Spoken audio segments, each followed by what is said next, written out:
what's happening.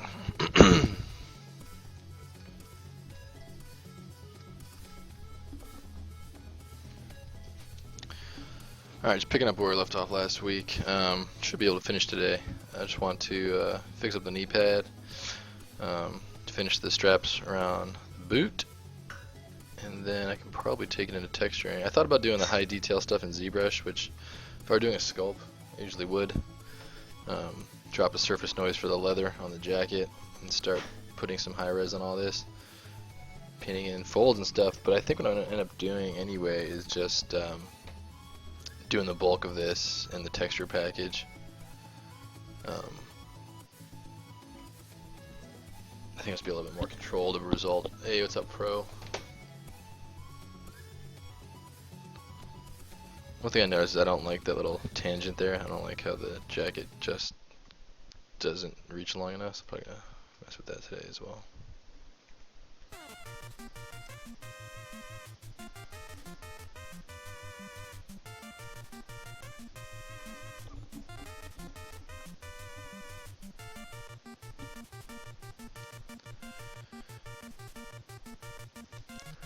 We found out last week, someone pointed out that these zippers are reversed. That's actually just the ZBrush zipper brush that comes with ZBrush. So interestingly, this brush is actually on backwards, which is quite funny. Still haven't decided if I want to mess with that or change it yet. I think I'll just leave it probably. But yeah, anyway.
kind of a weird little design, this little knee pad, but whatever, I like it.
I think now I'll probably just throw down some topology string and just build it out so it's a little bit more, a little tighter. Just build the creased edges, and happy enough with this design. I think it works.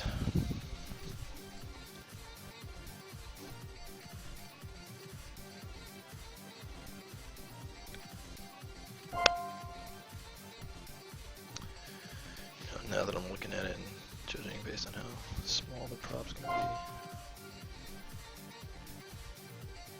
be, probably makes more sense if those little grooves were just done in texture, because you'll never really see the silhouette of them.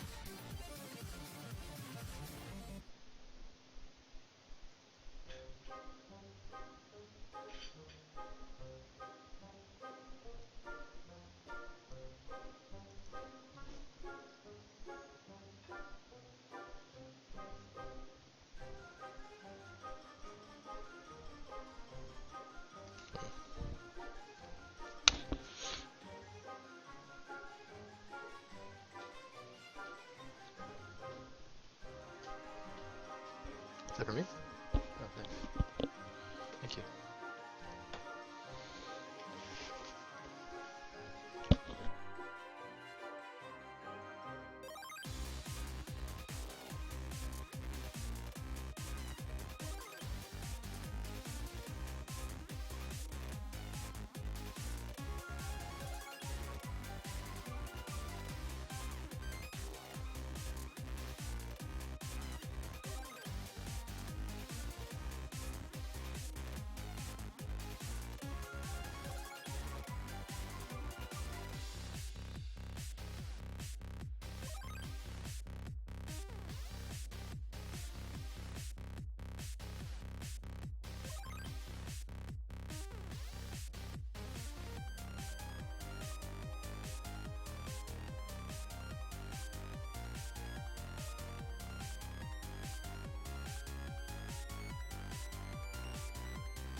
So there's this cool thing that Joseph Drust, one of the ZBrush instructors, does, where whoops, I shouldn't have done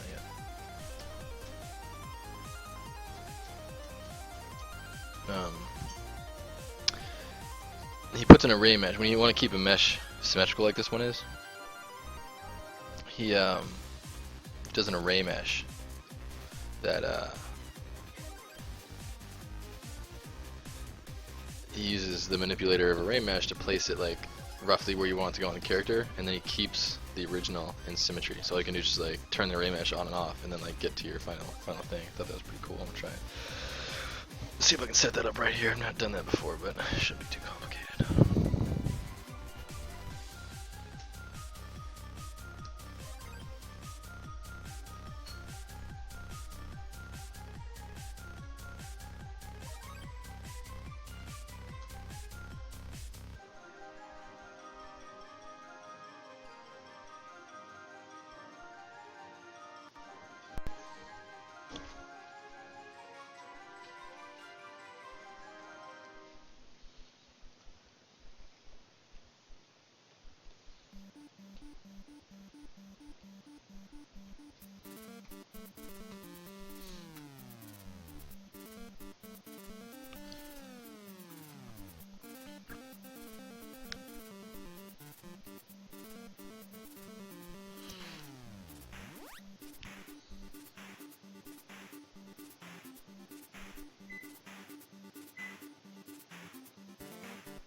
These like support bars kind of line up with that little strong spot there, not the gap.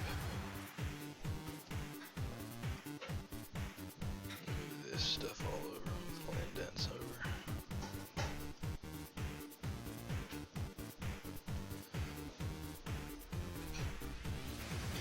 What's up, David? This is a.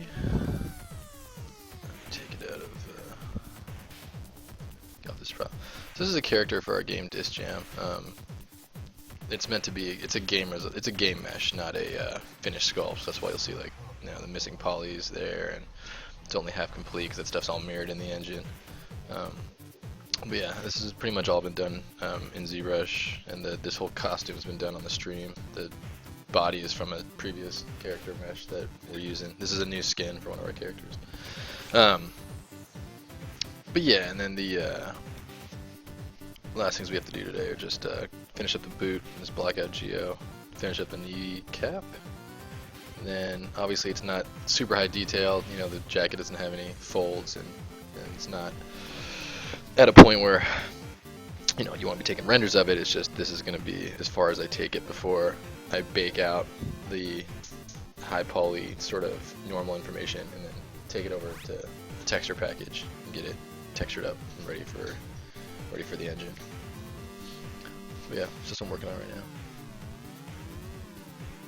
Just a game character mesh, and then this is just a piece of the kneecap, and I'm gonna try and do this this thing Joseph Drust does, where he's one of the Pixelogic instructors who's really helpful.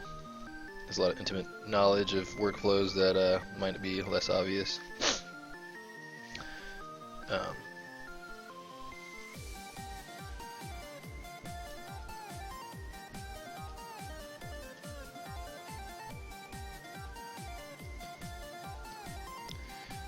What he does, I was just talking about, he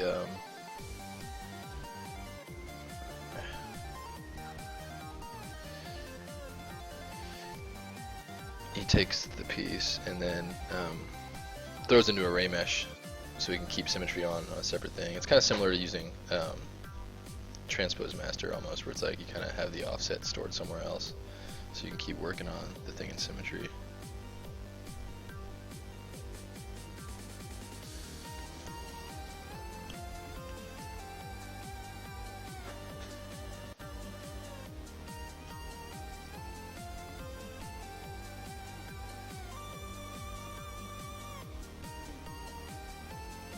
Yeah, so it's so good. I watch like all the ZBrush things, and I've been using ZBrush for a while now, but yeah, like I still feel like there's so much stuff I don't know how to do.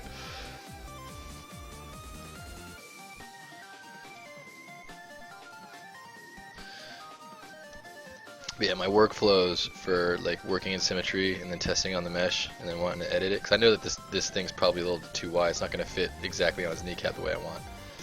So, you know, my previous workflows for that were just really unfortunate and time consuming, and a lot of wasted time just like noodling these things back in place. So I want to see if I can alleviate that as much as possible, and it looks like this little workflow he introduced to me does just that. Let's blow this up a little bit, get a little bit more of that, like.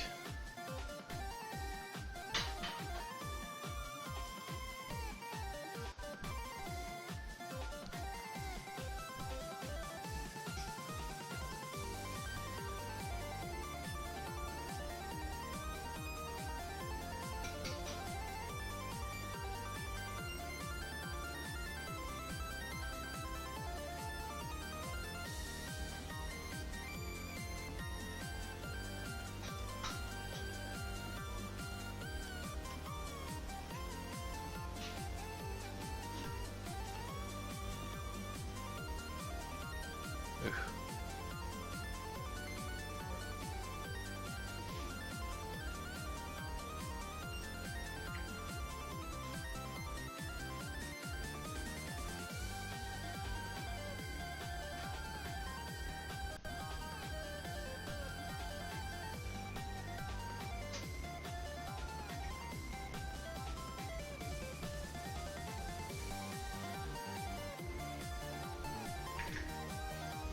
Ooh. I'm gonna save real quick because it's acting as if it's about to crash.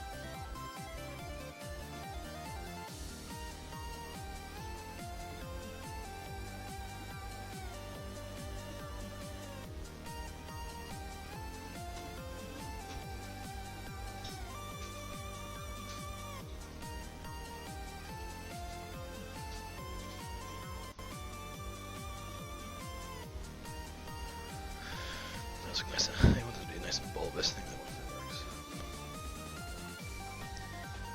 Piece of the end I still don't like though.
just gonna start splitting this stuff out.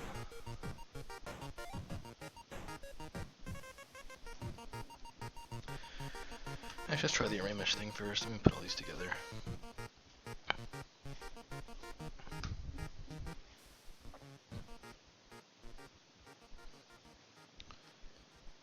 Down, merge down.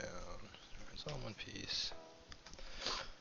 Even if I don't like the result of the mesh and I want to edit the mesh, I can still be non-destructive here and just do the transform and then save off the transform with the array mesh.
So yeah, it seems like there's some limitations here.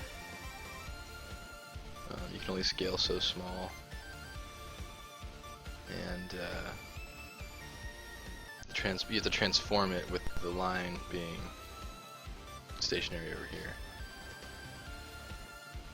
So I think that there might be some opportunity to like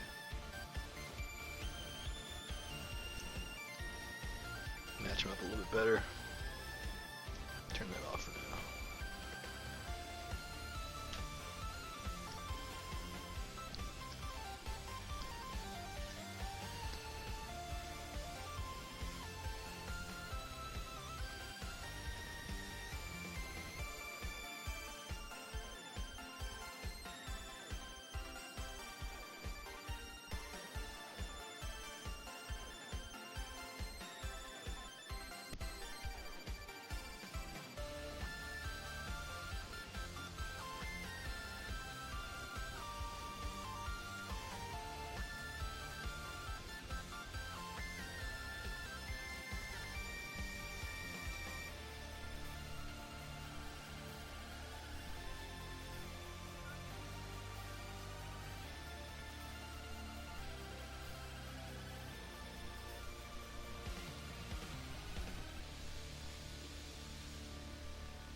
Why is that all the way over there now?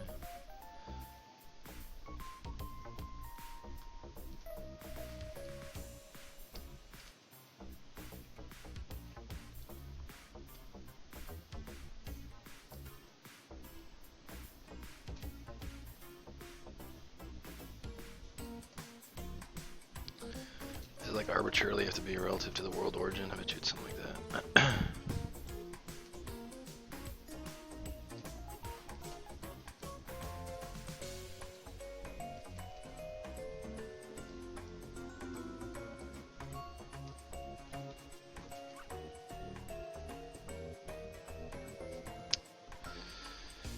Not the best, honestly. Has to work about the origin. It's kind of a pain in the butt. I assume there's limits to how far I can go. 100 units.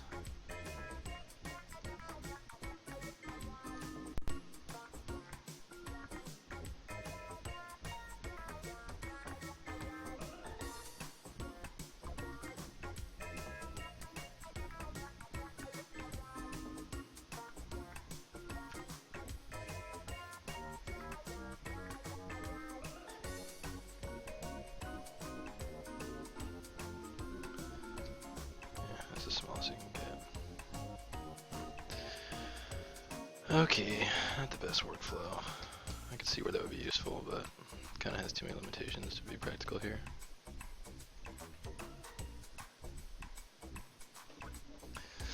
So let's go back to what I usually do. Just keep the thing pretty close to the non-symmetrical version. Get this thing out of here.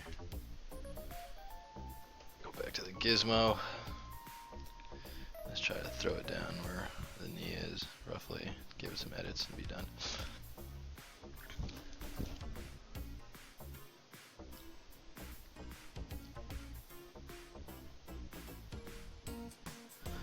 Although another thing, there's another workflow for this.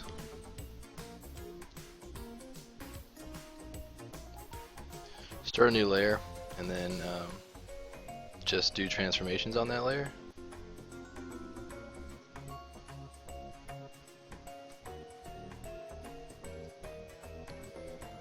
So like, you know, maybe not do any sculpting here, or do some sculpting, but you're gonna lose it if you wanna.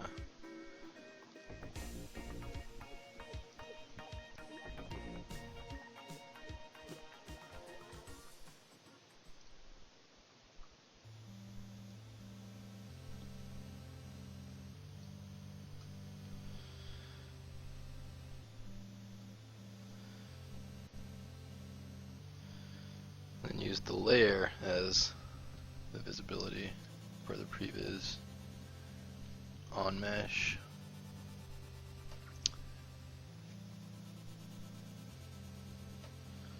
Delete that other one. Turn on transparency. That actually looks okay. It's a little big.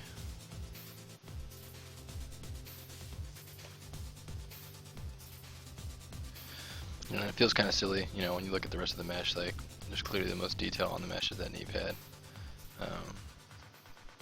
That's only because I knew I wanted to sculpt it. E-sculpt's happening. Welcome. You know, I knew I wanted to put the detail here in the sculpt, as opposed to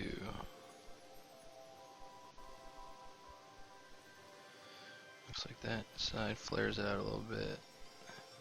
That's about centered right there.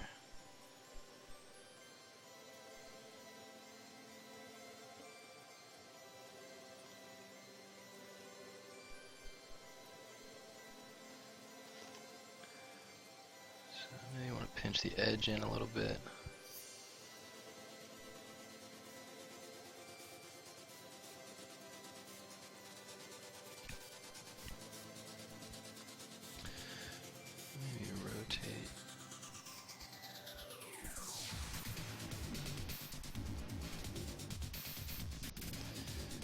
Just see if that feels lined up.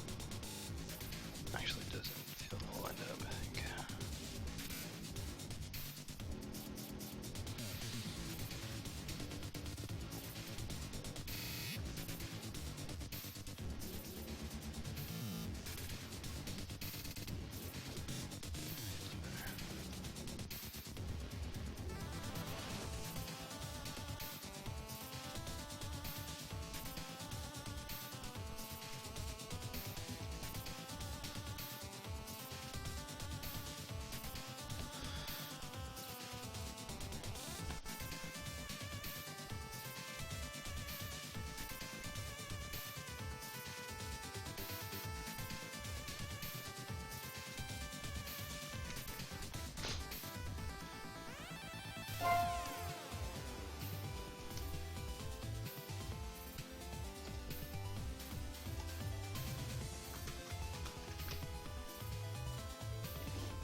I'm pretty happy with that. So, if anything, I'll probably want to take this down. I think the boot's probably a little too high on the shin. Maybe if the boot boot, like, I don't think it probably wouldn't reach up the way it does. So I want to repair that, just because I don't think I agree with how that is currently.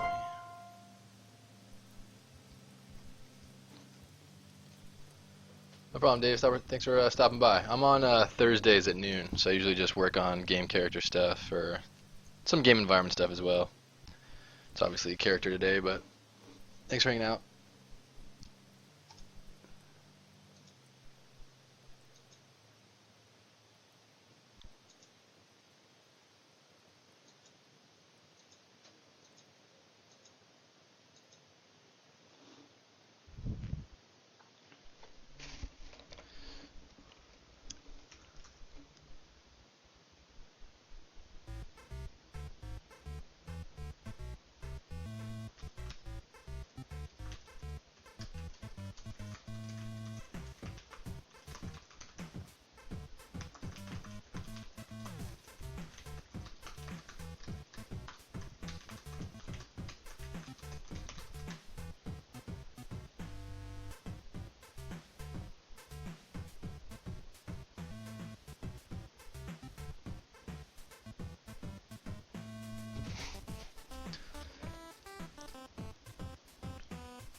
This is probably not going to go so well.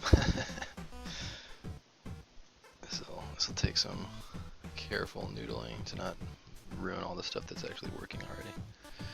I just want to pull this down so it looks more like a even.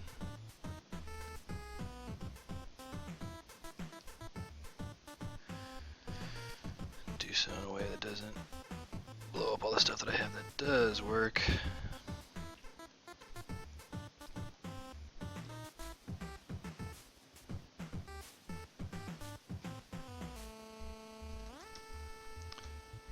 First mistake.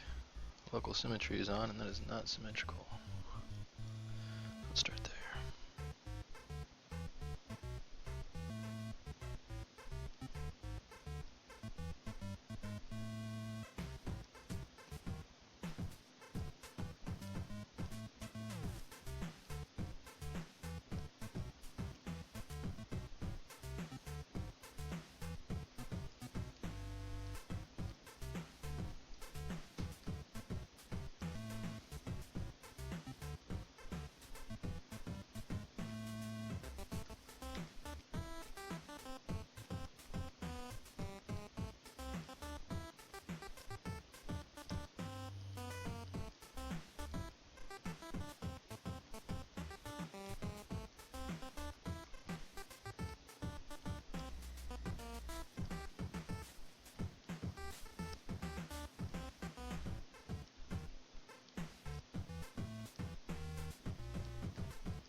That's why it's important to stay in low as poly as possible when you're working on blockout stuff. Like this is still blockout, because it makes tweaks like this really manageable when the geo is low poly.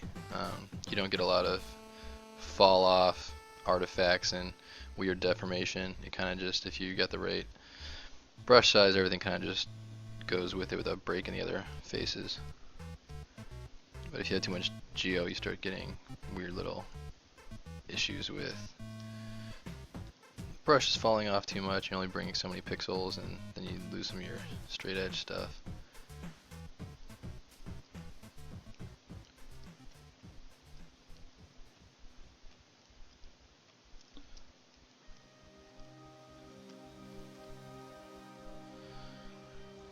This is probably way too high poly just in and of itself.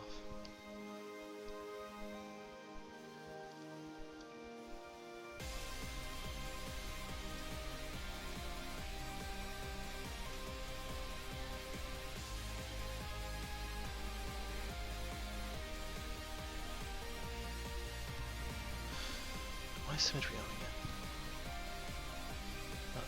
Let's just move the other faces because the one.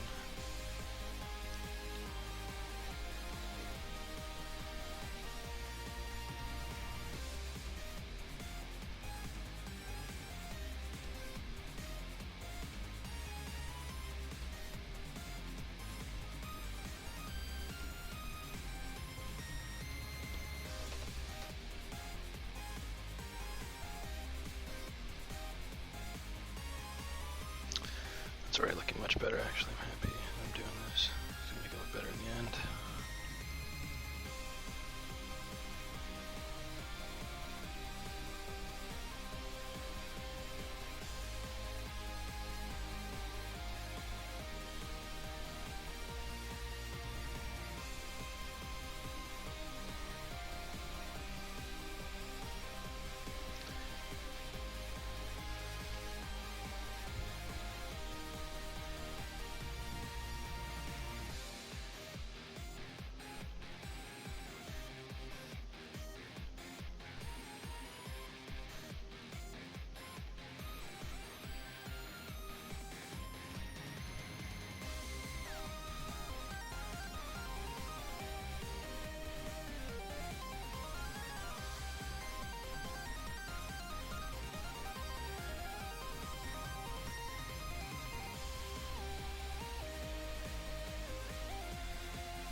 I know, what's happening?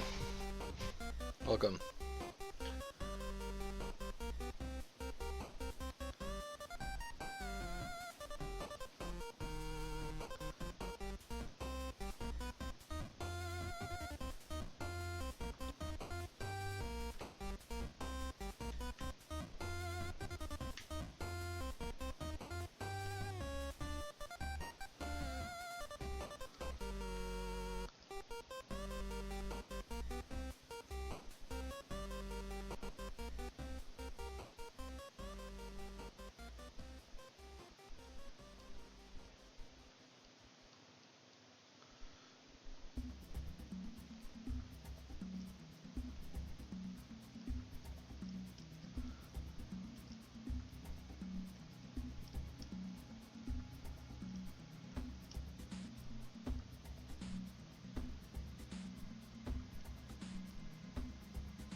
You dabble with DAZ Studio and Blender, and you want a QA. Is that you want to ask some questions, or you want to show something? I mean, you want to share something, go right ahead. I'm not I don't use Blender or Cinema 4D, so I can't really help you with questions about that software. I do all my stuff in Maya outside of ZBrush.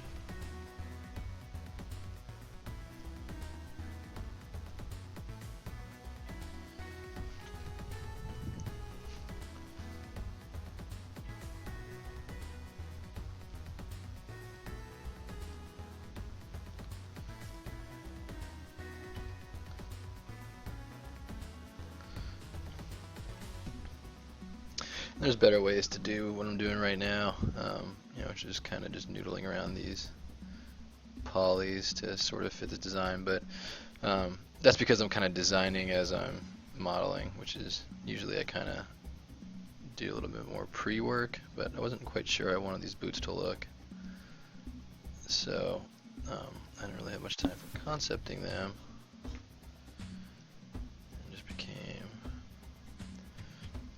Just trying to find out the shapes that I like and where those kind of shells meet and taper off, and sorting that all out.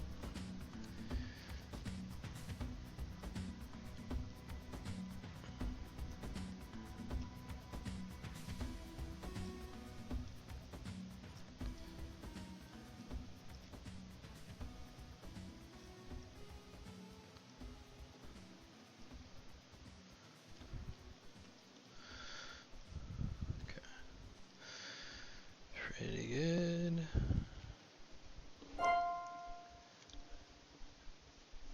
Yeah, shoot.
Someone's at the door.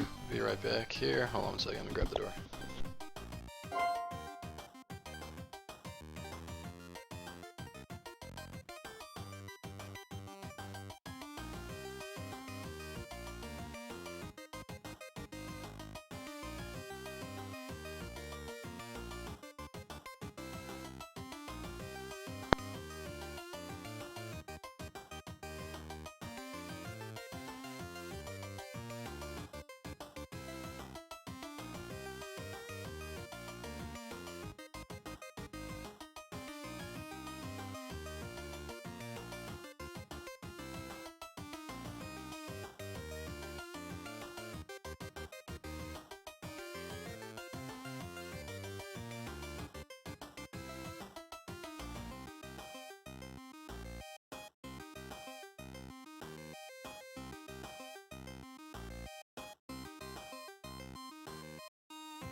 Custom model rig bones. Some of the transform are screwy when mocap is applied, but on DAS models the mocap works fine. What did I miss? So you're talking about Cinema 4D. You have, well, okay, there could be a few things. I mean, like your coordinate spaces. Sometimes, like just going from one package to another will modify coordinate spaces, but it won't do it in an obvious way. It'll do it under the hood, and then all of a sudden you find that like, oh, this application only works with Z up. This application works with Y up. But when you import, sometimes it does conversions on the bone, sometimes it doesn't. I've seen issues like that take place. But transforms are screwy how? As if like, are the rotations going in the wrong direction, or is the skinning broken? Meaning like, are the rotations going in the wrong place, which would suggest the bone's rotation axes are wrong? Or is it like your skins are getting lost and the weights are all kind of screwy? Another thing though, if DAS is similar to that old Poser application, which I think it is, I think it's Smith Micro, I don't really remember. Those rigs are quite different, I believe. I think there's like some, I guess what format is the motion capture in, and is it like shoulders are inversed? Yeah, so that suggests a local rotation axis thing, which means that like you might need a kind of a go-between where you can sanitize the animation data to get to Blender, or you could just, you know what I would try doing is just try like rigging some tests in Blender and seeing if you can just get like a T-pose skeleton to do, you know, one animation with the arms raising and lowering, and get it from, like, just try to build the pipeline there, right? Like, building the pipeline and testing is a lot more important than, you know, you're not gonna be able to plug and play. You're gonna need to like sort out what could be causing that issue, and I think to do so, you have to experiment a little bit, meaning like get just the most basic version of what you're trying to solve, and then if you get that going, you can start importing character animation. Like one thing you might want to think about is just like you know, if you can find out how to make sure in Blender, like X is pointing down the bone, Y is pointing out the elbow, and Z is pointing, you know, straight up and down. Like sometimes when you're going between Unreal Engine, Maya, Motion Builder, like they might disagree on like whether it's like just that right-handed axis or left-handed axis. Like X and Y might be correct, but Z might be flipped the other way. So that's all it takes to get exactly the issue you're having. And like I said, a lot of applications and software, you know, kind of handle that for you. But also a lot of times the what's it called, the conversion doesn't really work well. So like that's why you'll hear the phrase retargeting a lot, because some software just has different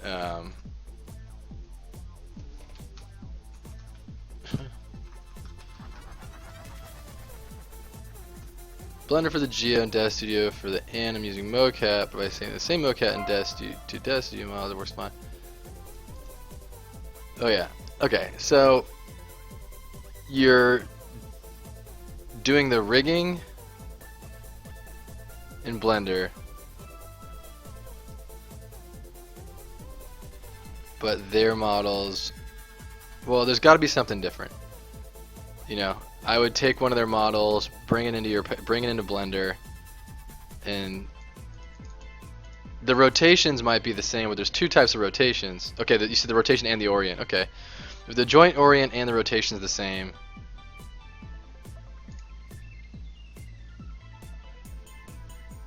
there's got to be something different. It's not the entire model rig, just a pair of chains. That's well, that might be part of it, because if you're missing the parents of the bone, that might be a part of it. Because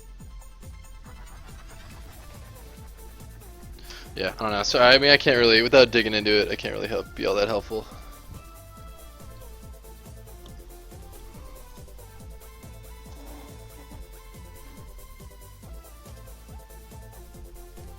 I would just bring both rigs into Blender and just make sure they're identical, purely identical, and then maybe like take one of their models, bring it into Blender, do exactly what you're doing on your model, send it back over, and then see if you can like reproduce the bug with the DAZ model that you've updated in Blender. And if you cannot, then it has to mean that there's a difference between the two. And then if you can find what that difference is, then that's probably the source of your problem. If you cannot get the issue to happen with, like, if you do reproduce the issue with the DAZ model that you export manually from Blender, and that means there's something with your export process, there's something with the translation of what Blender's writing out and what DAZ is reading in. It's the best I can help, I mean, without knowing more of the two softwares.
Yeah, that's good. That's a good advice. Sir Maxim says,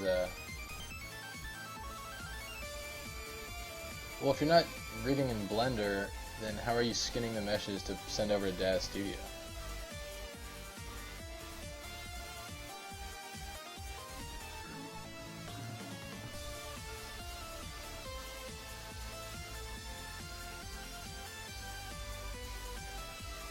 Like, at some point you gotta be telling it these bones are existing with these orientations for these skin verts. So I mean, it's happening in Blender, I assume, 'cause that's where your issue's coming from.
Yeah, it really would be.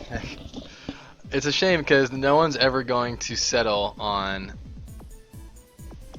Z up versus Y up, and it actually took me some time. I mean, let alone, I mean, like, what's the proper look at axis for when you're rigging? It's a whole nother different thing. It took me a while to sort of just commit to working Y up and then doing all my conversions at export time. And even then, that still causes some issues, but it's been the path of least resistance for me. Unreal Engine Z up, but ZBrush is Y up, and even though you can like do conversions, importing and exporting, when I'm going in and out of Maya, and you know Maya can be either, but Maya's default is Y up.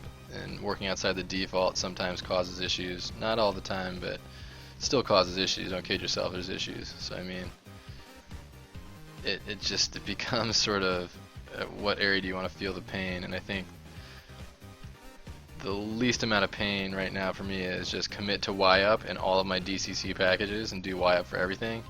And then when it's time to export to Unreal, export it as Y up and let Unreal Engine can do the conversion.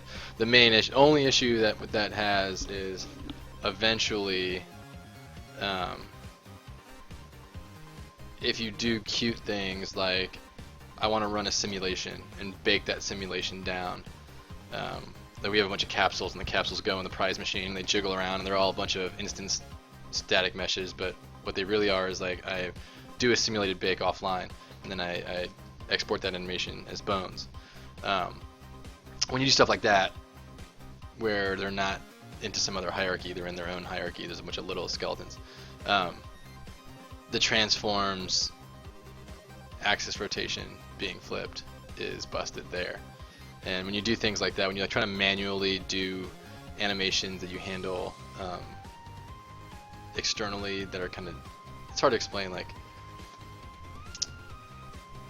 when you do things to axes and manipulate axes directly, you know, sometimes you'll find that the Unreal Engine blows up what was working in your DCC package. But for the most part, like just doing character animation in YUp and doing character modeling in YUp and all the rigging in YUp, it goes off to Unreal Engine and works well.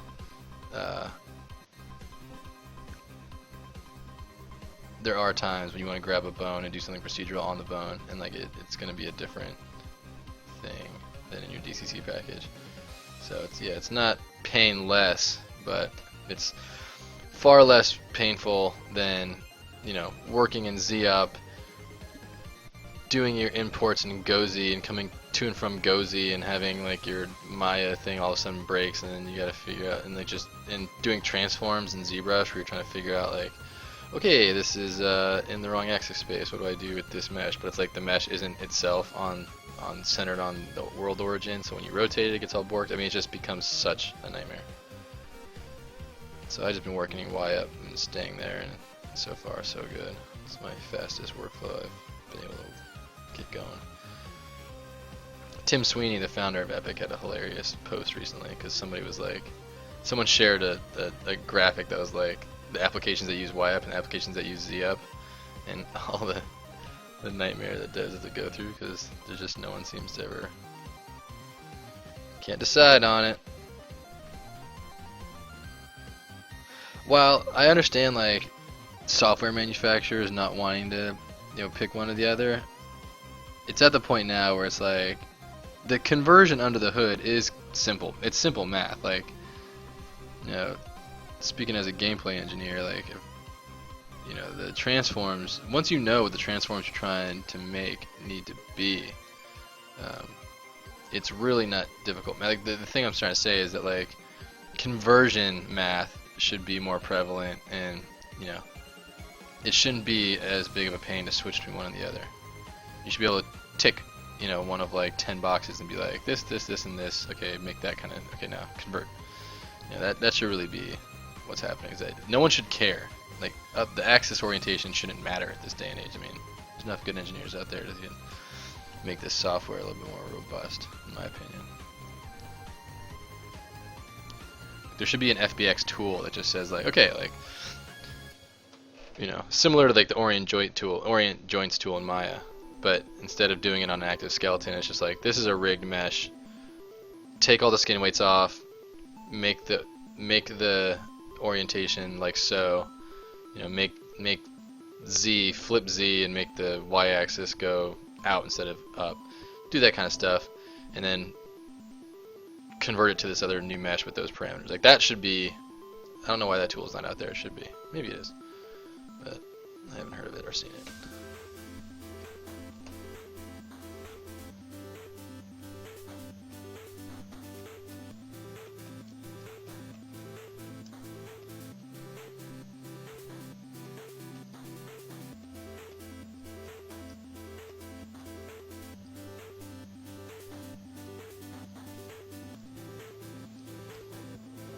Boot's gonna look a lot better now. Scratch that, I mean, it looks a lot better now. This thing's all actually shaped to it. It's much better. Let's make that flush. This is already pretty flush.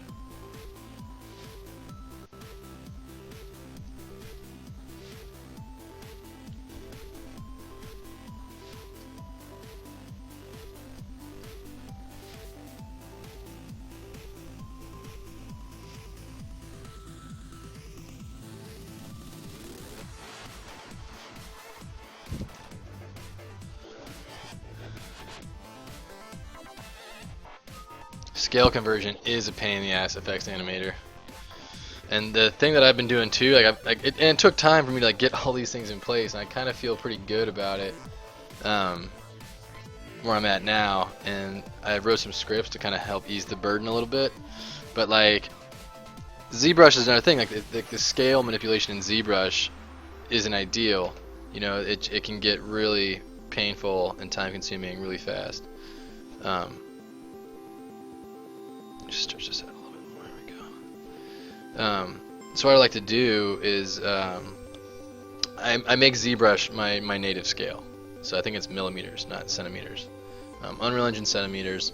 Maya's default is centimeters, but like it you can convert pretty well. But again, like converting scale is another more frustrating than it needs to be experience in the DCC packages I use, Maya, ZBrush, and Unreal. You know, if you work at world scale, meaning centimeters in Maya, and then you know you start doing things, you know, several meter wide props. Well, if your world scale is in centimeters and you're working on pieces that are several meters in size, which is not that big in real world value, but say you're working on architecture, or like, say you're working on like a big map or a field like we are in Disc Jam, Maya starts like really having issues shading geo of that size. It treats it as too big and blah blah blah. So you can change the Maya default unit to something smaller, but that comes with its other host of issues. So like I had a few workflows where I was like, okay, here's the definite way to do this. Work at ZBrush, you know, work at centimeters, and then let ZBrush handle it. Well, if you work at centimeters in ZBrush, all of the meshes are so big that if you go to 1,000 draw size, it only covers up like if this was world scale, like this guy's 1/100th, I think, or maybe 1/10. But if I worked in world scale, like it's real in-game scale, the maximum size of the brush would be about that big. So then like that becomes a pain in the ass because like I can't actually sculpt and make big changes because my brush doesn't get very big. Unless of course I go to like brush, you know, go to draw dynamic, and then the dynamic thing, turn off the dynamic thing, and it's just you know, it's always relative to, you know, what your screen is.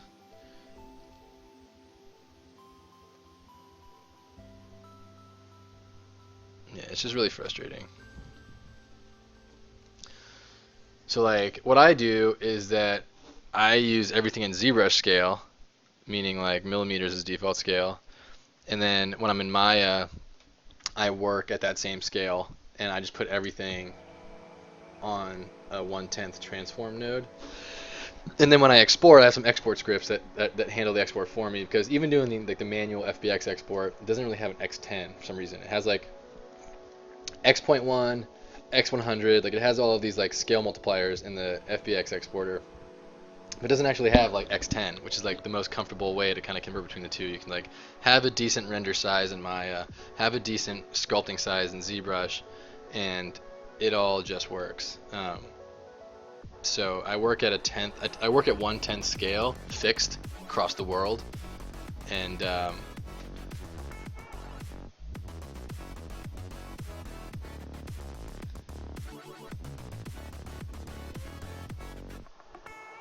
then yeah, and then it just becomes the point where it's so like now it's like everything goes in Unreal at world scale, everything works in ZBrush at native scale. And the only thing I gotta really do is just make sure the meshes I'm working on know that they're at 1/10. So like they have to have some, as I'm authoring like the base meshes up, as long as like it's baked into the native transform that it's 1/10. So when I do a freeze transformations, that kind of screws everything up. So I gotta be careful about when and why I do that. And you know, it's tricky because like, you know, a lot of times you're blocking out, right? You're like figuring out, okay, what's this actually gonna look like?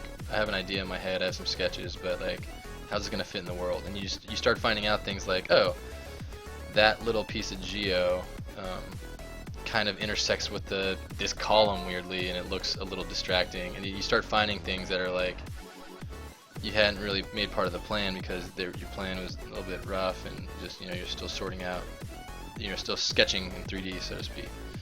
Yeah, those kind of things really start affecting your time, because all of a sudden, you know, oh, I want to adjust this, but now I got to go and adjust 4 other meshes that interact with it, and once I do that, I probably want to delete history and freeze transformations and blah blah blah. So there's a lot of things about it that like are, you know, I kind of feel like should not be part of the workflows, like issues that should not exist still in this day and age, given all the sweet technology that's out there. But I finally got my work. Honestly, it took a while too. It took me like, you know, this whole year of making Disc Jam. I think I'm finally at a point with this second map that we're making that like, oh, okay, like I've got all my rules, like like my pipeline's established, and that I have my conventions. All my conventions are set. How I name materials, how I scale things, how I export, the working blockout resolution versus the in-game stuff, and how I rig, and how do I retarget animations from motion capture in a different tangents, or not tangent space, but axis orientation, and all that stuff I've got pretty much worked out finally. But it did take so much trial and error. And just to go back to the original question about Blender and DAZ, like the way that you kind of get your answer to whatever your issue is just like, don't try to work in production and solve the production problem. Run some tests and like verify that, okay, I can bring motion capture from DAZ into Blender, or I can take a DAZ rig, and like just try to like run tests until you find out all the things that your assumptions that are failing in production, and then go back to your production problem, because that's going to be the key, is just solving issues before you're trying to work on something that you need for the game. R&D, do some R&D. R&D is very important.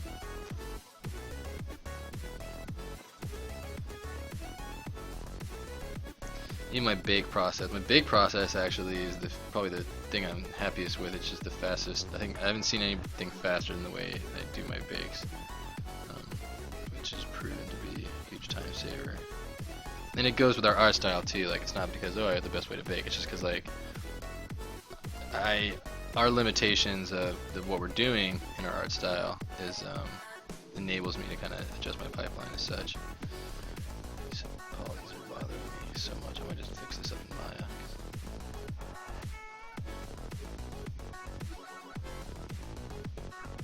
Which is not bad.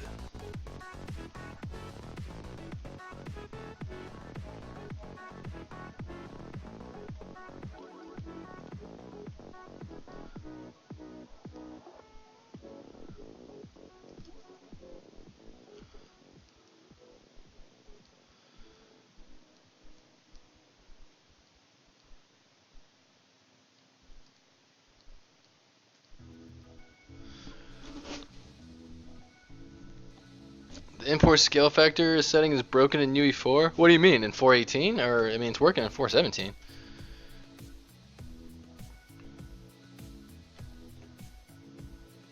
Yeah, right, Jan. I'm very scared of the fixed scale button as well. I don't mess with scale in ZBrush. I try to I set my working units way ahead of time, and usually when I'm building a new character, I have my fixed character I know works, and I just will drop it in, even just as a reference. Okay, here's how tall 6 feet is, and I just work from that, and having that baseline, just because I agree, it's just, there's some issues for sure.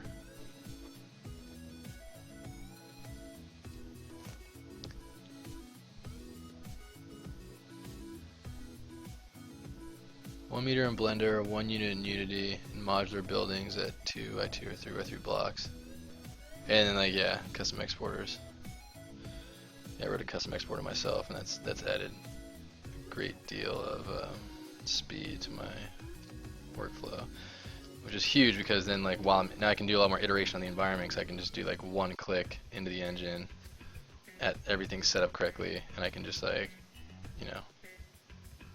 spend a lot more time trying different ideas out and not wrestling against time with oh, made one change, click 10 things, correct something else here.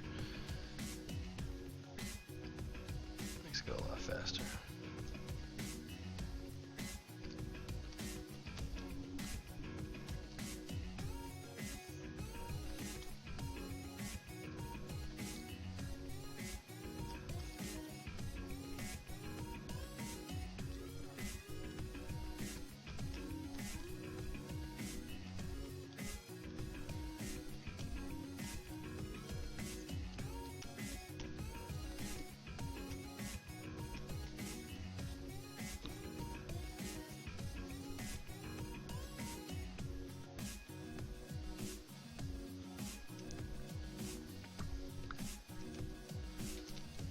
Right, yeah, I mean, real world scale in the game engine, I think, is you have to have that. I mean, you can't just decide to have your engine oh, I'm just gonna run at 1/10 scale and just have the whole world be 1/10 scale in the engine. Like, yeah, you definitely don't want to do that, because I don't know about Unity, but I can't imagine why they wouldn't be this way. But like, yeah, with Unreal, it's like all the calculations in terms of like when mipping should happen and when should you,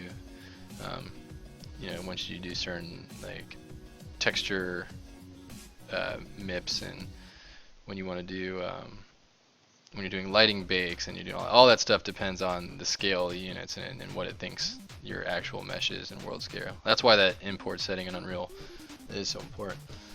But what do you mean the import scale factor is broken UE4? Oh, okay. Are you using 418?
Yeah, 418 just came out, and a little advice about Unreal Engine: don't ever take the latest.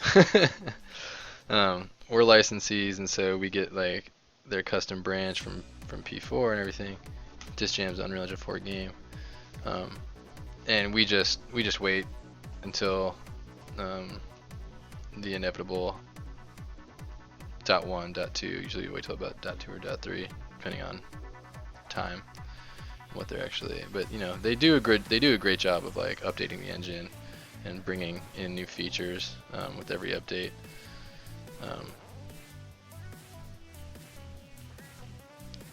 But yeah, you got to be careful with those new.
It only breaks at a certain number of imports. It's even worse.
There's a little picture-in-picture for you, but it's deliberately nice and tiny.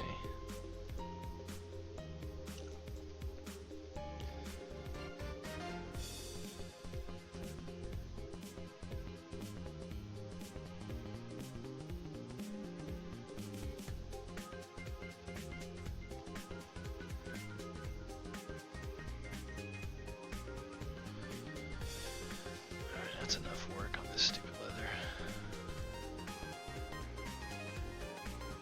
Satisfied its leatheriness.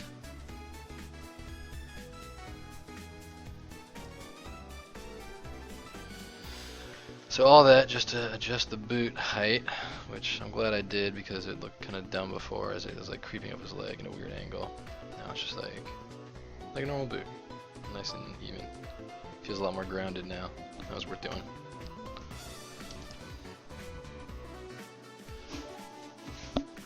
Yeah, walrus, not all the time. You know, you can get away with a lot, especially in 3D. You can do a lot. You can get away with a lot in just texture. Depends on how. I mean, like you could also get insanely more detailed than this, where it can take months. Um, but this guy's a nice little mix where like I want to not make it overly detailed, but definitely give it a layer of polish that I don't think the default skins have. See, it's almost 2.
Sorry about that. Yeah, I'm almost done here actually. Finally, I've been coming back to this to and fro on this thing for a while now.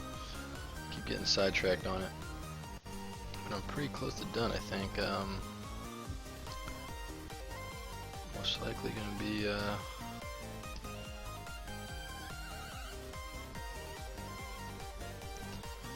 texturing here after today, which is exciting because that means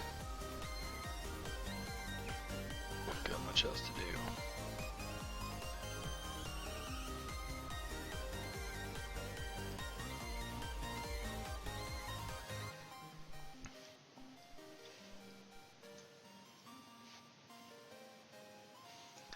Just want to stretch this out a little bit because it's a little awkward with where the cloth was falling before. Like you want to avoid tangents, meaning you want to avoid places where this is a tangent here, where it's just like just barely kissing that. Like you don't want to have like edges just a little sliver from each other. It's distracting to the eye, and it's mostly a technique in 2D art where you don't want tangents like that. But it applies to 3D art as well, in my opinion. It's something that I just find distracting.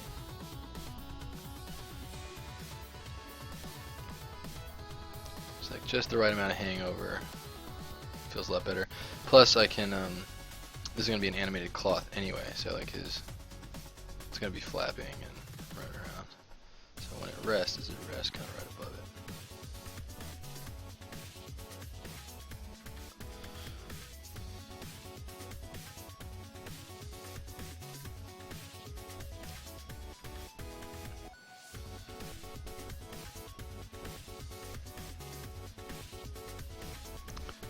Why is this old zipper still visible?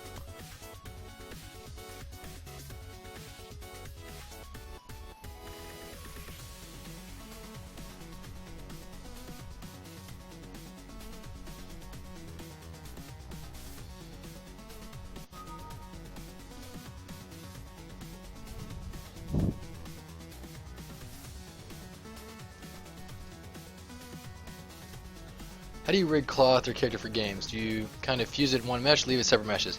So it depends on the asset. So I use Unreal Engine, and they've just added a new cloth workflow, which allows you to sort of paint the asset inside the editor, and you do all your cloth assets from there. But I haven't used that yet. My whole workflow for cloth, and we use cloth on I'd say about half of our characters have like a dynamic cloth, and the way I do it is just to use Apex, which is NVIDIA's somewhat dated, somewhat ill-supported. They don't really keep up with it, the development of it, all that much. That being said, it works right inside Maya, and you can paint your cloth weights. You could also you can do thick cloth like this, where you have double-sided cloth. Like, see how there's a thickness to it? I think it's a lot more satisfying of a look when you have some, especially for a thick leather jacket like this. You want to have some weight there. So you know, you with NVIDIA, you can control like not making those interpenetrate and things like that. But to answer your question, a byproduct of that is that you have to separate it as a separate material. So I'll make the mesh just like this and do all the geostatic as long as I can, and basically my cloth is the very, very, very final step when it's like, and it'll be a separate mesh. But separate when I import it, it's one skeletal mesh file, and that gets combined into one mesh in Unreal Engine. But the exported file, the FBX that I export from Maya, is actually broken up into separate meshes. And the way I decide about that is when I'm doing the model right here for baking, like sending over to the engine and doing a bake,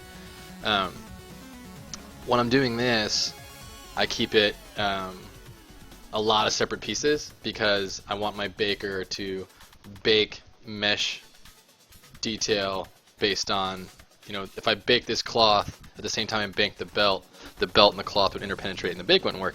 So during the modeling and texturing phase, I keep like a lot of separate pieces to the point where it's exhausting. And then to go from baked mesh to animated skeletal rig mesh, I usually combine it down by material / texture ID. So like I'll do one mesh piece per material, and then that usually ends up being like 3 to 5 pieces, and then I export that as 3 to 5 pieces into the engine, and the engine then treats it as one big mesh, but then it has the material slots that you can then turn one of them into cloth. So that's how that pipeline, part of the pipeline, works for me anyway. Alright, the knee pad is done, the arm bracer is done, I fixed the jacket. Did I want to mess with these zippers in the back? I think I wanted to change the zipper material at least. Yeah, these are all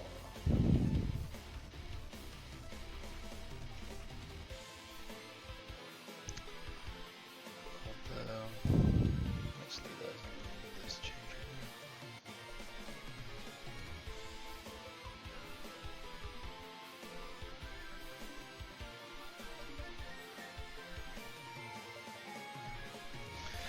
I'm going to do the belt outside of the 3D package. I'm probably going to do the belt out in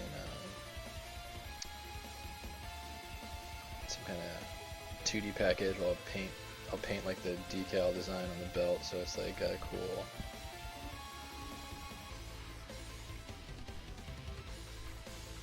Some kind of metal works.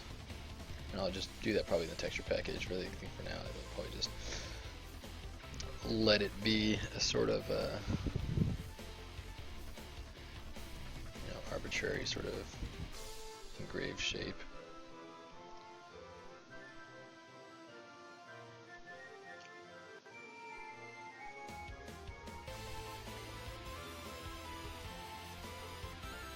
Is this symmetrical?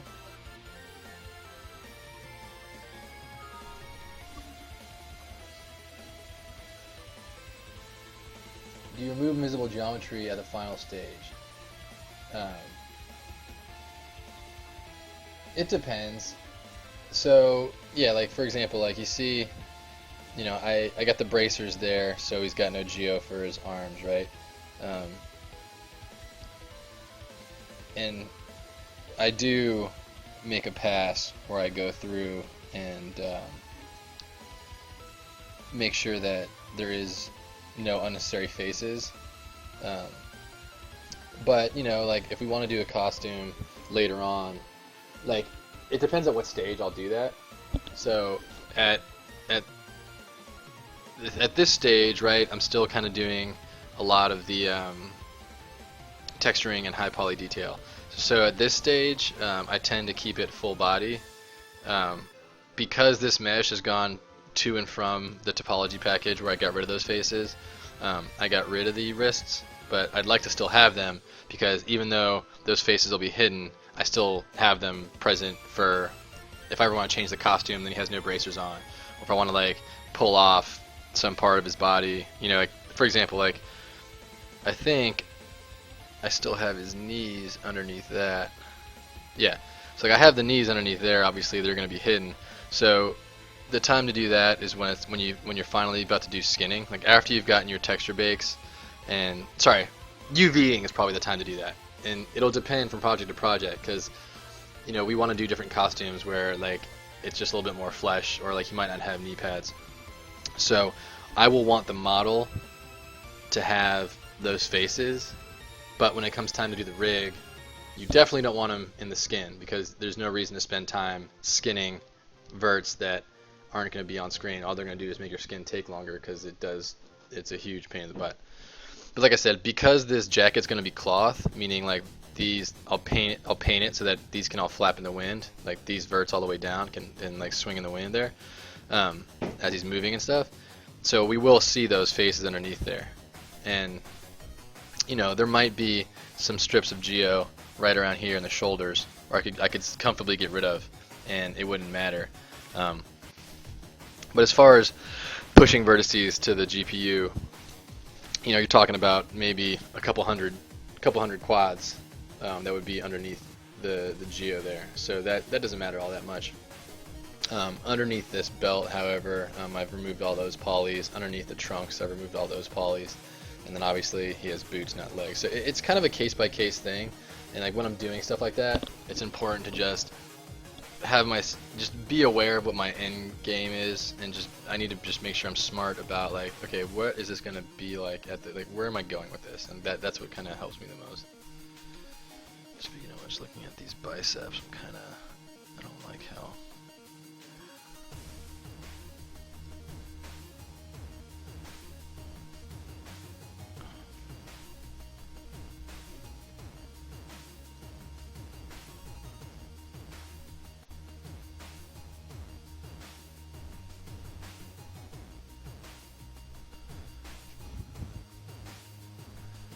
It's not Mr. T, but it is certainly, I guess you could say, definitely have some inspired by. You know, I'm looking at this now though, and I thought I adjusted these biceps, but I don't think I did, because that hard angle right there in the biceps isn't really all that realistic. It's bothering me because it's catching. It's a little too.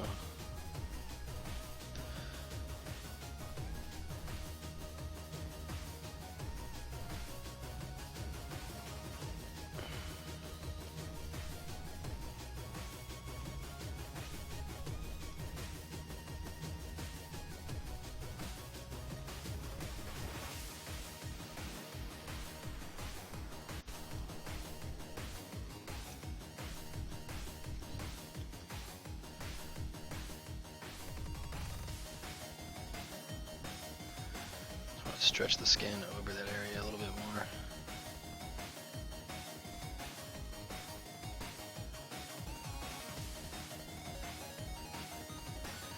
You want to define the bicep and not like have it pop out to the degree where it's just like insane looking.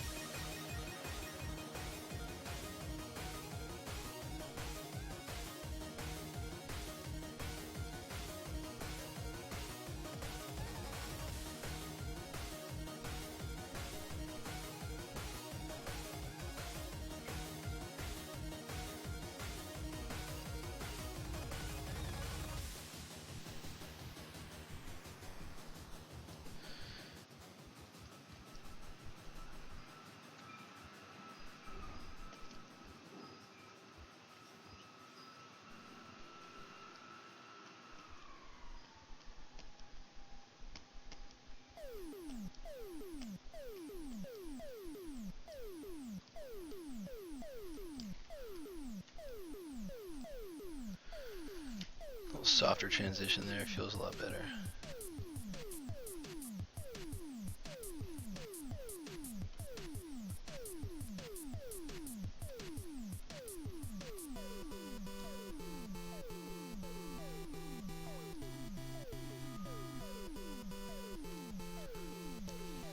Yeah, I'll catch light a lot better.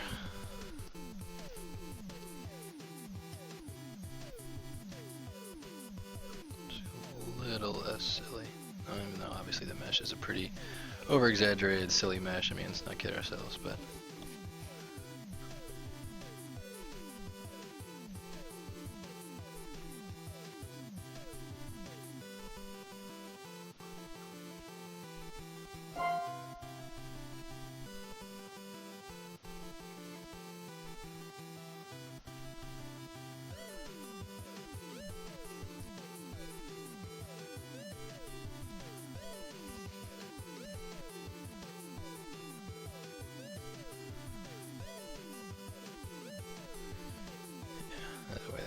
cast a much more believable shadow.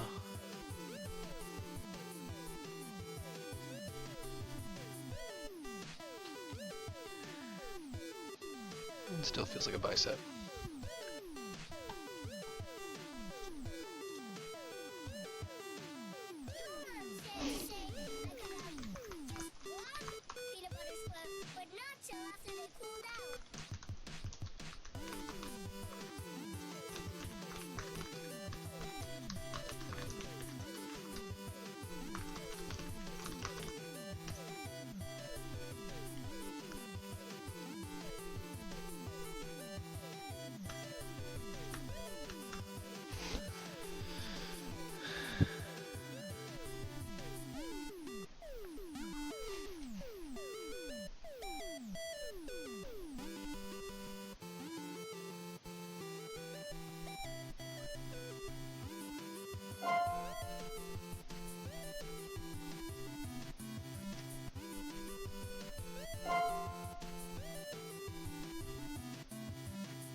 little polish by groups is a good way to sort out misbehaving geo. If you have your poly group set up the way you need to.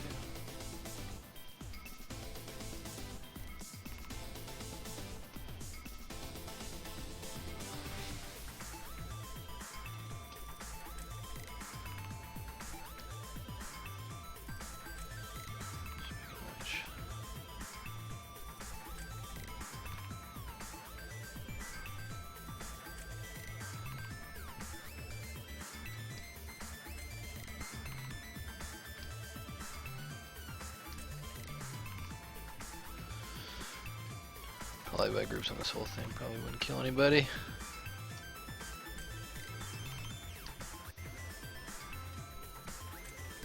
it helped a lot actually.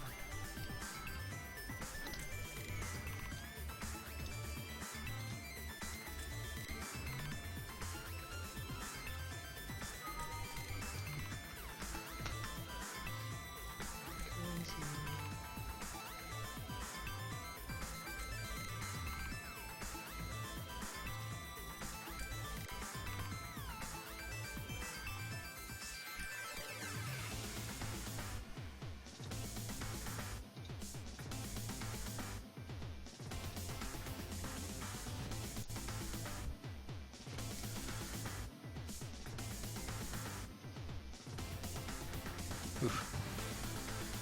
Looks like I probably want one more string right there.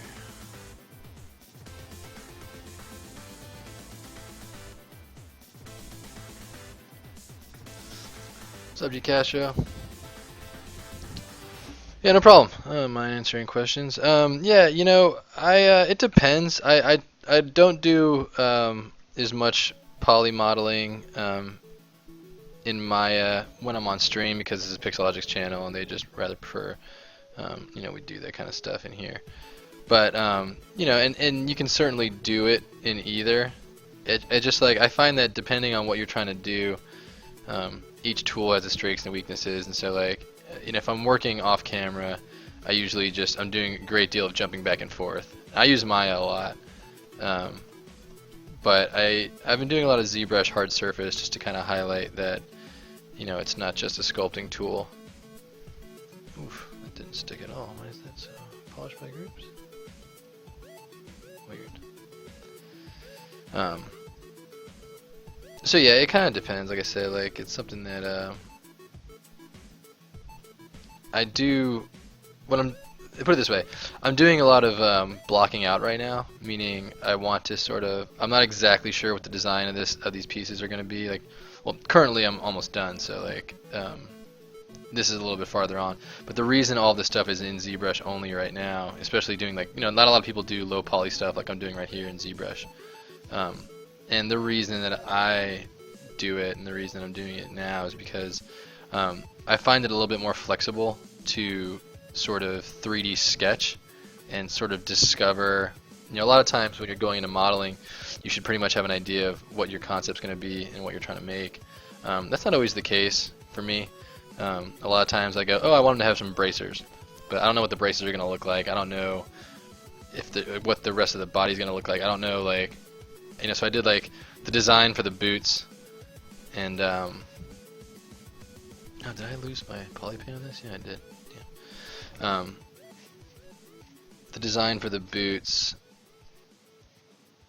MRGB, fill object. Here we go. And the knee pad and the belt, all and the jacket, pretty much everything. Like the whole design for this character came about in ZBrush, just kind of, you know, modeling and sketching with polys. You know, a lot of times I would just take a quick screenshot of an empty foot, throw that over to Sketchbook or Photoshop, and then just paint some boots on top and get an idea of what boots look cool. Do the same thing for the character, get a color scheme. I knew I wanted to do black and white, and I knew I wanted shades like that. I knew I wanted his hair to be, all that stuff I kind of figured out ahead of time. But as far as like, what's the belt gonna look like? How's it gonna like sit on his body? I didn't really have answers to any of those questions. So I did all of my blocking out in sort of shape language. I did all of that in ZBrush this time around, and it just basically, like, I kind of do, like I said, I do both, but what particular workflow I'm doing at the moment will dictate which package I'm in. like in Maya, I do some environment work in ZBrush, but if I'm doing environments where I know I've got to be like snapping verts to verts and selecting faces and selecting components more than you can really do in ZBrush, I'll do a lot of that in Maya and sort that out that way. Hopefully it's a helpful answer.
Yeah, no problem. Thanks for stopping by. Thanks for the question. ZModel has a decent flow, but it's also very easy to do some things that are slower in traditional modeling packages. Yeah, exactly. Yeah, it took a while, right? Like you know, I'm still trying to sort out how I can get faster doing more 2D stuff, because it's like, you know, 3D, no matter what package you're in. Oops, what did I just do? I just modified this in a way I don't want to. You know, you can start getting bogged down pushing polys around, and it's kind of dull. And apologies for that, because I'm just kind of putting the final touches on this. I know it's not great watching, but you know, it is something that, like, I wish I was better at 2D as well. Like, I can draw okay, but I'm just not a great 2D artist. And it would just be great to be able to, like, throw this guy up, paint like 5 concepts in 20 minutes, the way some of these really rad concept artists do. Concept artists are able to just, like, rip that stuff out, and then, like, all of the sketches look awesome. And then they can go into the modeling package saying, oh yeah, okay, like, these buckles work this way, those work that way. You know, I'm really envious of those guys. I'm trying to get better at it, actually. I'm trying to do some studies and just try to just, like, practice 2D every morning before I get to work, so I at least, like, I'm building up the skill set that will hopefully, like, allow me to get faster. Because I think even, like, more so for environments than characters, like, you know, finding out environment, you know, details before you get into modeling is just so helpful. And the more I can have a clear concept, the faster my modeling goes. And, you know, I think a lot of teachers, when they're teaching 3D art, will tell you don't do your own concepts. Find a concept you like and just look at the images and execute the images. And you know, I never really had the time or freedom to do that, but, like, it really is the best way to learn, because it takes the design out of your hands. And, you know, whether you're excited to do that or not, you know, so much of the process is finding the design, and that's actually a bit more time consuming than people think. Like if I had there's not much that I couldn't model in the world. Like if you gave me a concept, I could realize it in 3D. Pretty much anything out there. I don't think there's anything that I've been able to be stumped by where I want to do exactly this piece of geo, and then I couldn't create it somehow. I think there's not been something that's blocked me. That being said, what does block me often is that like I just don't know how this should look. Like what should this environment piece end up being that makes sense for this kind of turbine and blah blah blah, and like just Jake Parker has a term for it. It's called your creative bank account, and it's just basically like the stuff you're able to recall in your mind that comes from your just digestion of themes and materials and mechanics or character types or clothing. It's just like your creative bank account is just something that like, what do you have on tap that you don't need to look at reference, you don't need to see some inspiration to create something in a theme. That sort of mentality is an interesting one. And when it comes to 2D versus 3D, if my 2D was up to par, then I could do a lot more exploration just like on paper, and I think it'll get me a lot farther than figuring out in 3D along the way, which is what I do for the most part, most of the time. Because there's something to be said for like, painting all of this with proportion and stuff, and finding things that like, it is easier to find things by throwing on silhouette, doing a flat shader for everything, and then it just helps to kind of see where you're going with things.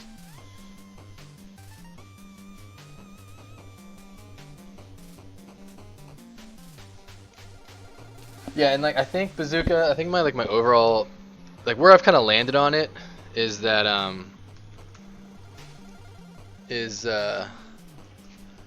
I've gotten pretty militant about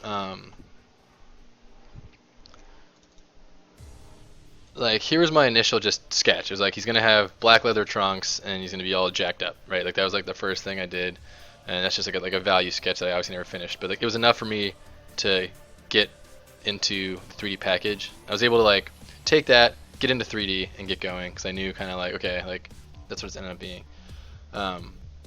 Early sketches of like similar characters.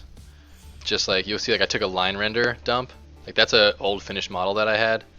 That's actually the color palette I ended up going with right there.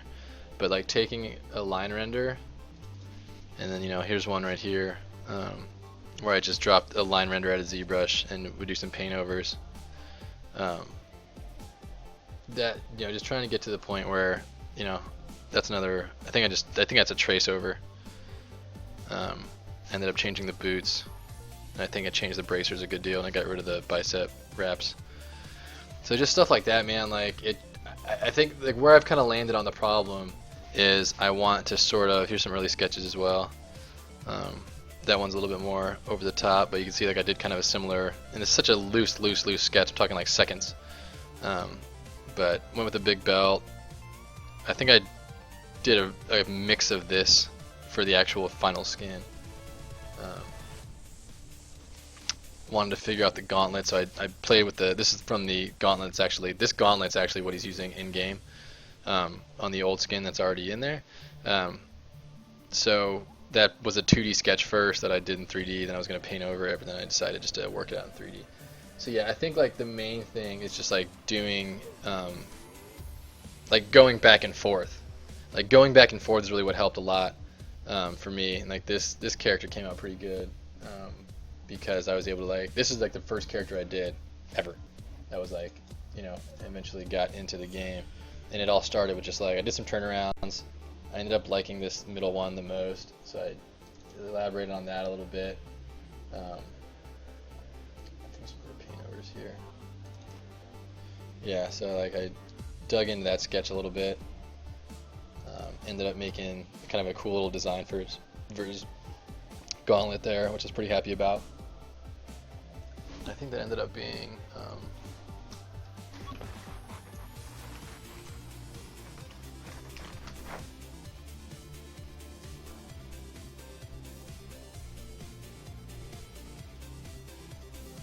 and like this is a really bad render because I didn't like the lighting wasn't set up, but he came out okay, and that was like the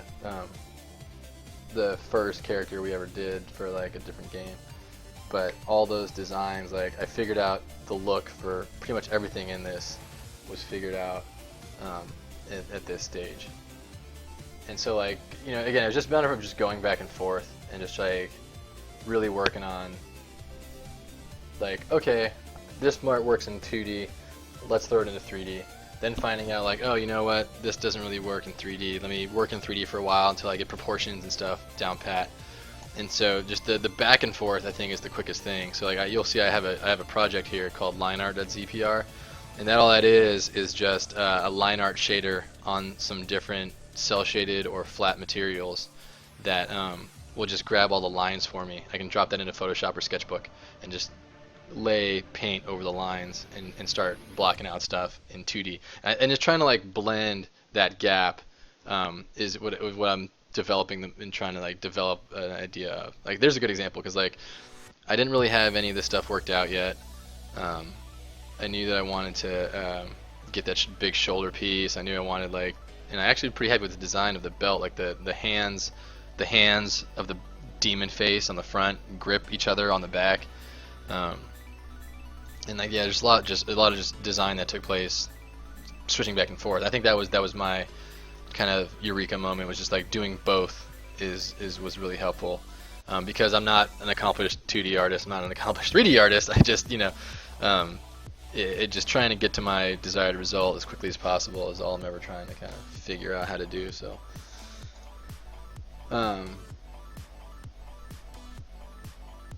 yeah, those shoes are funny looking in auto groups.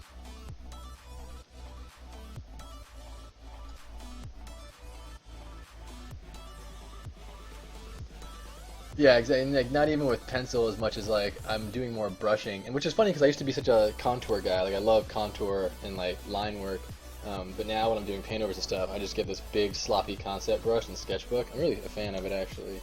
I'm using it more and more as just like my main brush. It's this one. Yeah, it's just like super loose, and like the thing that's cool about it is that like, you can like do decent line work with it.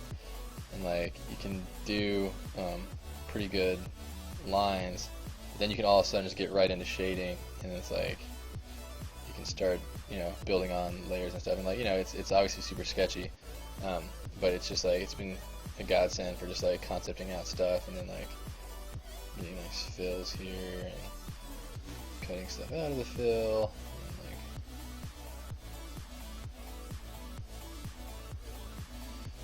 Yeah, so I'm just like working super loose, and then like building up buildings or, you know, character geo or thigh pads, whatever the thing might be.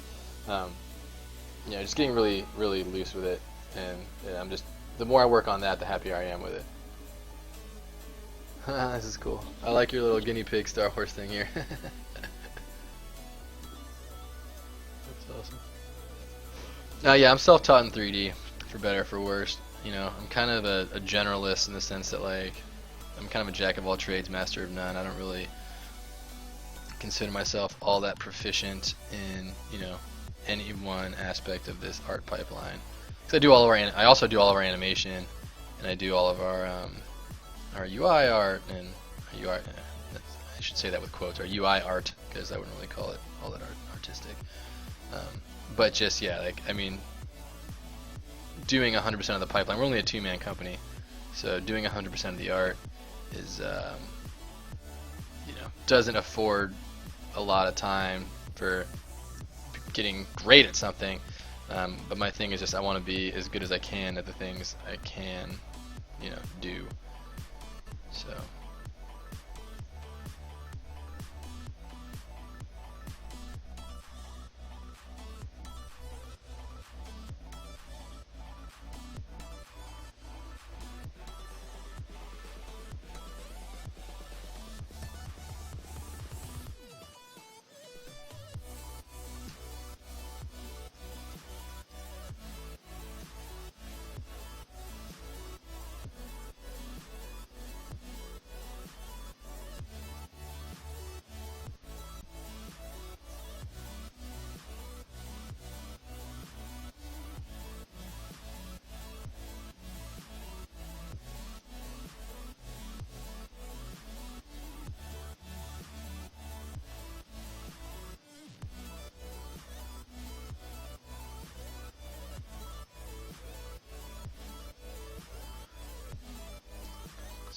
position of this knee buckle, which doesn't seem right, but it's okay.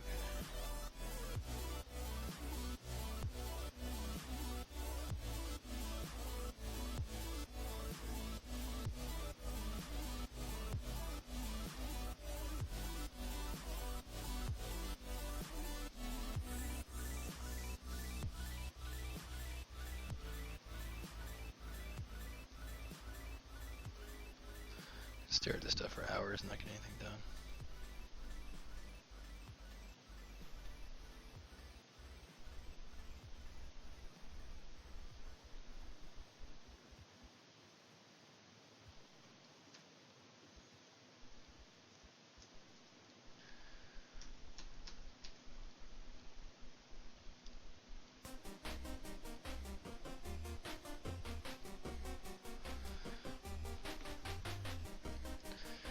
I just feel like his legs kind of turn in a weird way. Like he's definitely like obviously open-toed. I guess your thigh can do that. You can like you have a decent amount of yaw in your thigh. Your thigh can yaw a good amount. So I guess I'll just roll with it and then correct it in the animation. Because I think for the most part, it's just important because this is how the bone works. That there's no twist in the knee, obviously. So as long as the ankle and the knee align, the rest will be okay.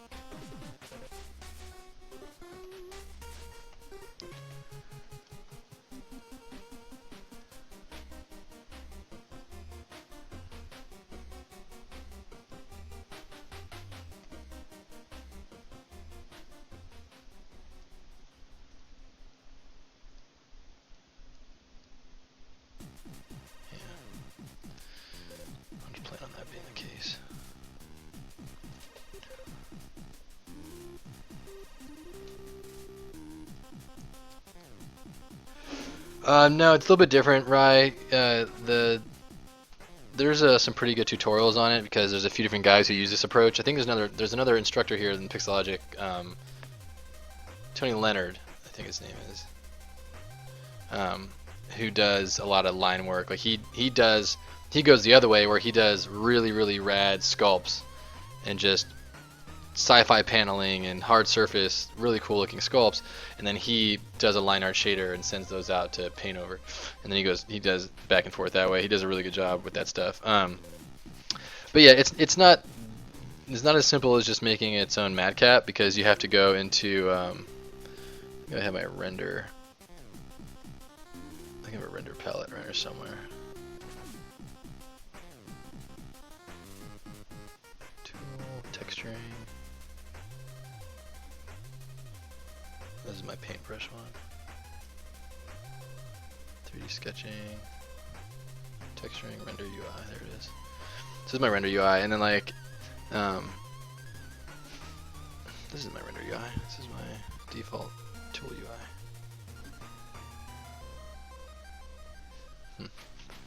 Looks like I lost. I have UI that's specifically set up for like doing my renders, but it looks like I lost it. But anyway, if you go into material, no, I guess it'd probably be render. BPR render pass, no. Render properties, no. BPR filters. You set up shaders in the filters, and so like you start tweaking with the cavity maps in here or edge to text, and you build a filter. And there's some instructions on how to do that in ZBrush and stuff. But I built one that works for my liking. I'll save this project real quick to show you.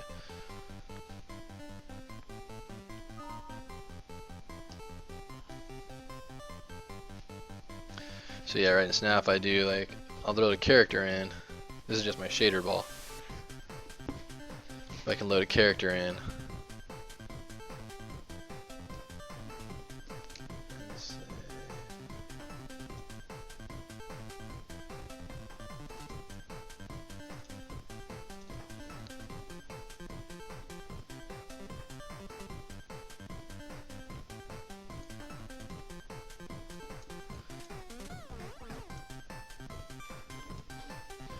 and drop a render of that.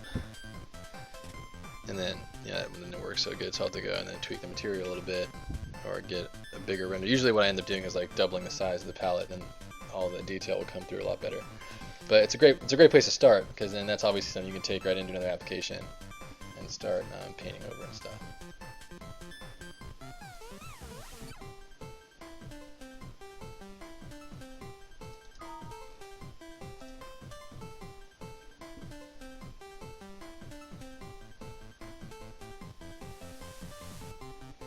Yeah, it's super helpful. Maybe his ankle is more narrow for the silhouette. Yeah, it's not a bad call. You know, it's not a bad call.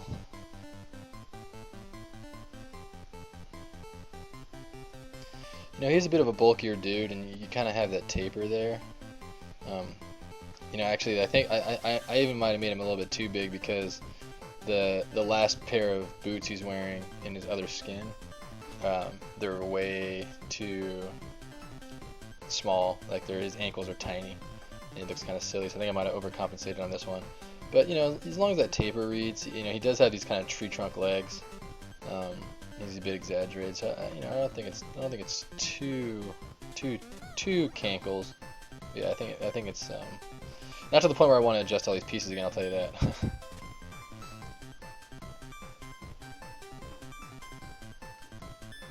This thing's not low poly yet, so I'm gonna do a low poly version of this. I mean, the soles aren't done either. Okay, so I guess we'll do.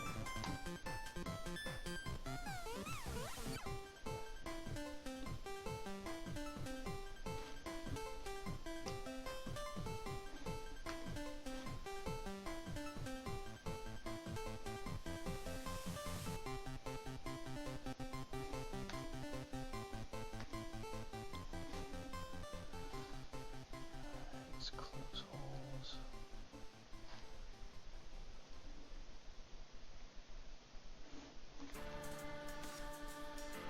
Looks like I screwed myself here a little bit with some back face mask.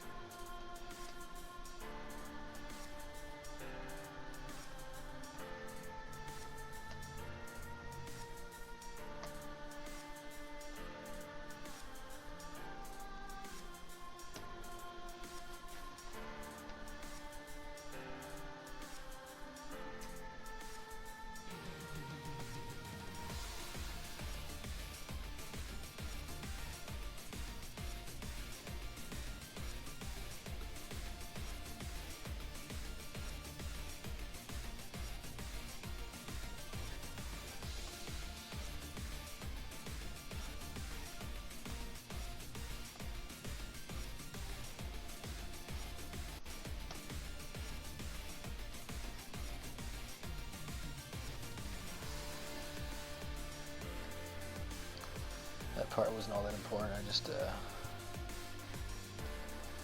see how that would cause me trouble at a later date. It's all hidden behind this cuff, of course, but I want to make sure I take care of it.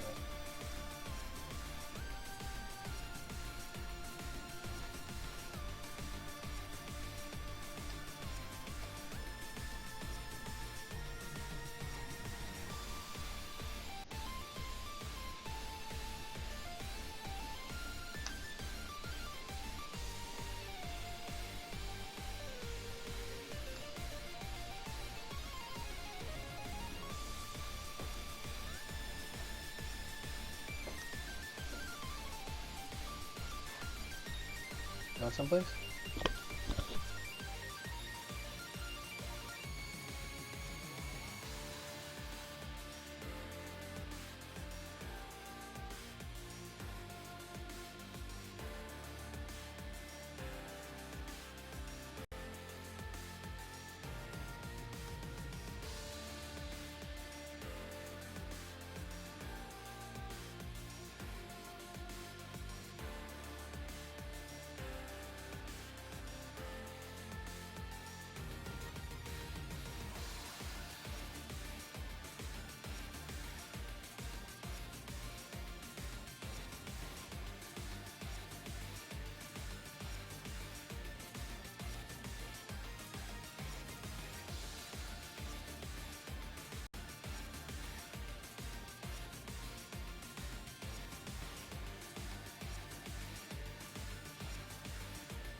This thing's such a shitty car picker.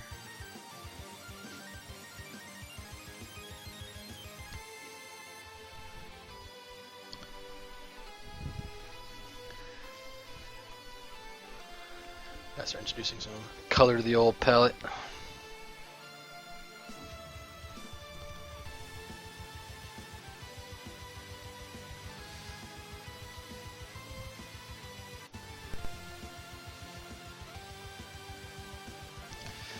I have to figure out where to color this guy. He's gonna need a little bit more color. It can't be all black and white, but I'll be in a situation where I'll probably just like jump out of ZBrush, start painting in some tests, and seeing what looks cool, what doesn't. It's almost 3 though. Got a good amount of work done today. I did pretty much finishing work on the boot, so all I gotta do is clean up the strap, low poly, little star at the heel there. Just fix these little panels in the ground here. Corrected the calf. The calf muscle's a little bit too. Calf muscle's a little insane. It's reaching back a little bit too far, probably. Fix the jacket. Yeah, and did some more work on the bracers, which are still bothering me a bit.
The more I look at this bracer, the more I hate it. I have to just blow it up.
Okay, this is driving me nuts.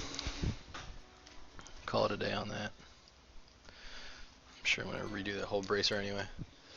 Oh, thanks. Appreciate that. Yeah. So basically, this is a reskin. This is a new skin for one of our existing characters, right? So, um, what I typically do is I'll start with the poly paint and ZBrush just to get a nice base texture, and then I'll take that into my texture package to work out the final mats. So on the new equipment, like none of this stuff's poly painted, obviously. It's all just texture fills. Um, that's just basically the first step, and then eventually, of course, I'll bring this into the texture package, and I'll put more intricate detail on there, some like nurnies and nuts and bolts and straps and things that interlock, so it looks more like proper bracers and clothing and stuff like that. Right now it's just about getting base shapes and then getting the normals ready for baking. So like once I get this up into high poly, I can bake out some good normals. And same with the jacket. The jacket's doesn't have any cloth detail because I'm gonna throw some leather texture on top and probably sculpt in some folds. The boot, on the other hand, is gonna be leather as well, but I put some work into sculpting the boots out. So yeah, gotta finish the straps on the buckle. This is still a 3D sketch, so I gotta clean out the knee pad, but I'm happy with where the knee pad fits on the whole thing, and it's gonna weld itself into the cloth part of this, so it'll be kind of sewn in, so to speak.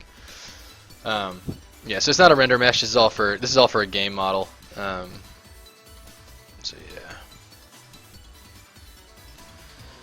But it's 3 o'clock now, so I'm out of time here. Thanks for stopping by, Mark. Thanks for stopping by, everybody. I'm around next Thursday at noon to do more stuff for our video game. So snapshot that.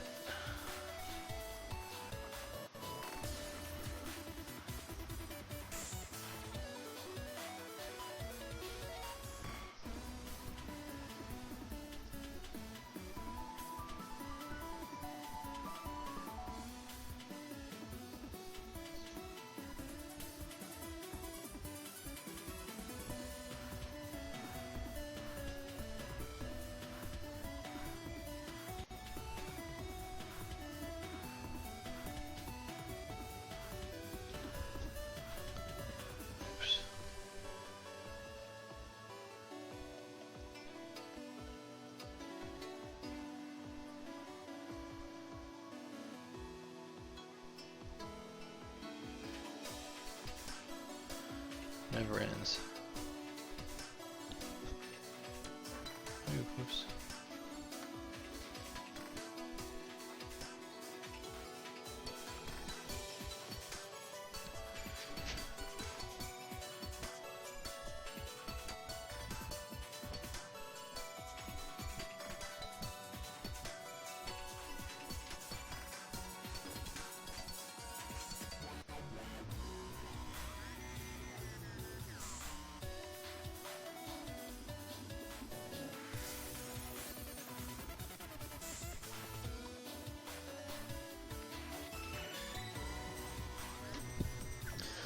Alright, I'll export that. Alright guys, thanks for stopping by. I'll see you guys next week.